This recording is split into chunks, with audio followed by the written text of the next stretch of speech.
అయితే అమెరికన్ మాజీ president Trump మీద కాల్పులు జరిగే తనని ఎవరో హత్య చేయడానికి ప్రయత్నించారంటూ కూడా వార్తలు వెలుగులోకి వచ్చాయి.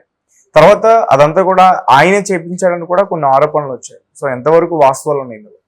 మొన్న సాయంత్రం 6:15 పెన్సిల్వేనియాలో బట్లర్ అనే ప్రాంతంలో ఒక మీటింగ్ ఇంకా స్టార్ట్ కాలేదు.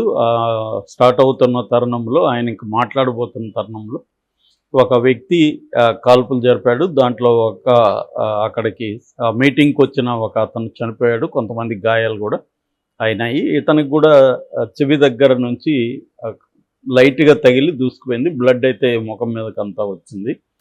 దాంతో ఇమీడియట్గా అతను ఇట్లా చూసుకొని బ్లడ్ ఉంది. దాంతో ఇమీడియట్గా కిందకి కూర్చునేసాడు. వీళ్ళు సీక్రెట్ సర్వీస్ అంటారు, ప్రొటెక్షన్ పోలీసులు అతను తీసుకొని వెళ్ళి హాస్పిటల్కి తీసుకెళ్లారు, పిట్స్బర్గ్ హాస్పిటల్కి. సో ఇందులో ఒకరు చనిపోయారు, ఇద్దరికి సివియర్ గాయాలు తగిలాయి.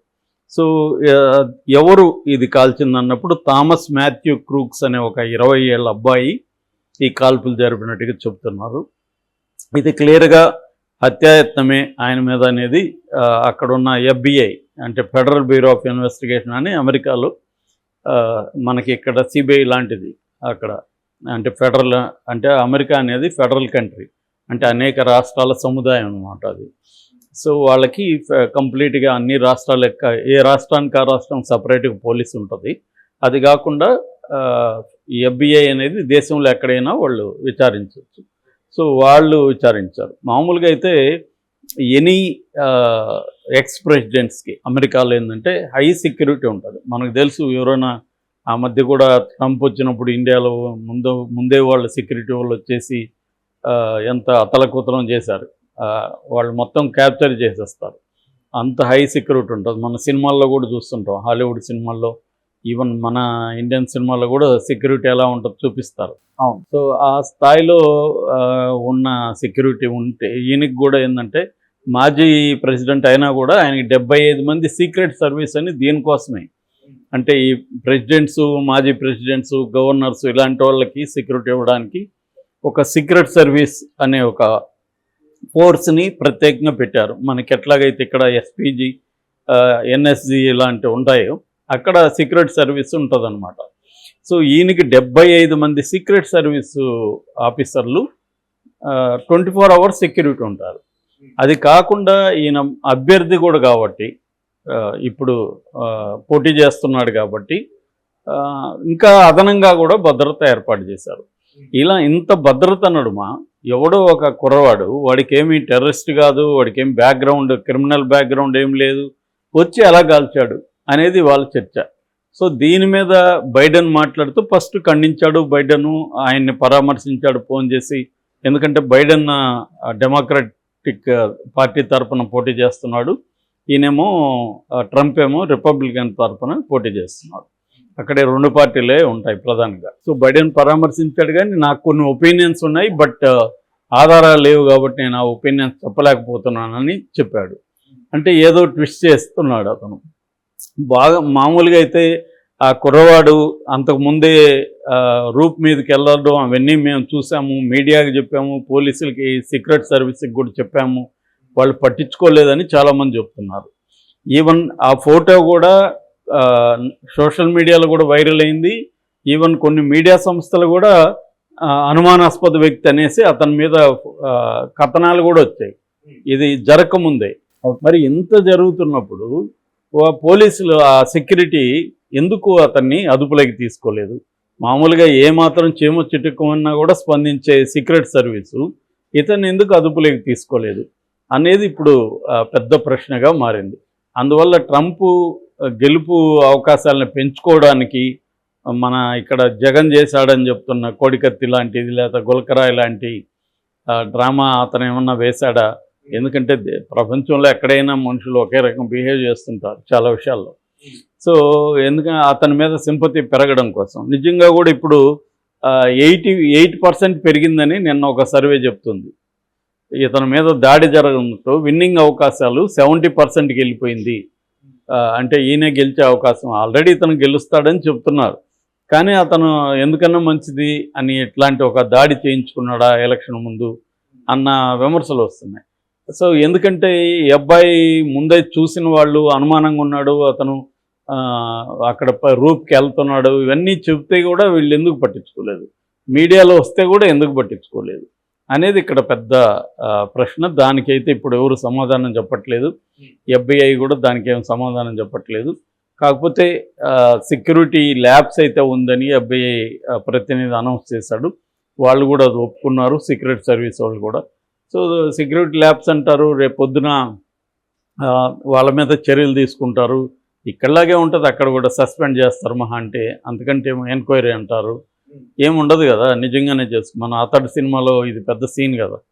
సో ఇలాగే ఏమన్నా జరిగిందా అనేది అంటున్నారు. ఎందుకంటే అతను యాక్చువల్గా రిపబ్లికన్ పార్టీనే అని చెప్తున్నారు, ఆ కుర్రాడు కూడా రిపబ్లికన్ పార్టీనే ట్రంప్కి క్యాంపెయిన్కి డబ్బులు కూడా ఇచ్చాడు అనేది కూడా చెప్తున్నారు. సో మరి రిపబ్లికన్ పార్టీని అయినప్పుడు వాడెందుకు, ఆ కుర్రాడు ఎందుకు ట్రంప్ మీద కాల్పులు జరిపాడు అనేది తెలియదు. ఎందుకంటే ఆ కుర్రాడిని తర్వాత కాల్చి చంపేశారు వీళ్ళు.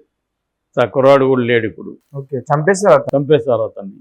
సో ఇదంతా ఒక డ్రామానా అనేది కొంతమంది అంటున్నారు.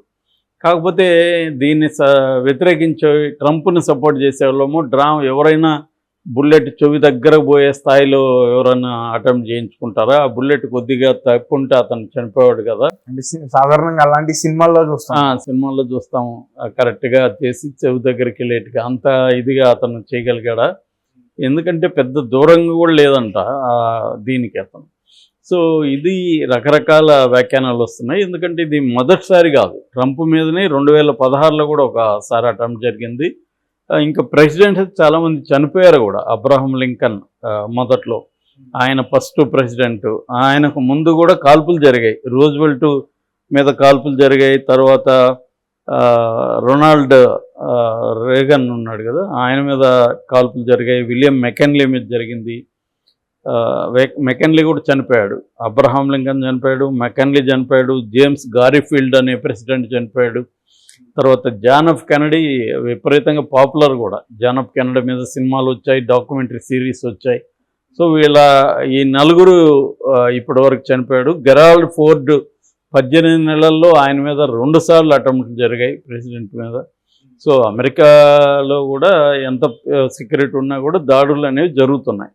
సో ఆ రకంగా తీసుకున్నప్పుడు ఇక్కడ మాత్రం చూస్తే ఇది చాలా ఎవడో కుర్రాడు, 20 ఏళ్ల కుర్రాడు, వాడి పెద్ద ఎక్స్పీరియన్స్లు ఏం లేవు, వచ్చి ఒక రూప్ మీద నుంచి కాల్చేశాడా, అంత సింపులా అమెరికా కాబోయే ప్రెసిడెంట్, మాజీ ప్రెసిడెంట్ని చంపడం అనేది ఇప్పుడు ప్రపంచవ్యాప్తంగా చర్చ వస్తుంది. ఎందుకంటే దీన్ని అందరూ కూడా వరల్డ్ వైడ్ ప్రెసిడెంట్లు అందరూ ఖండిస్తున్నారు.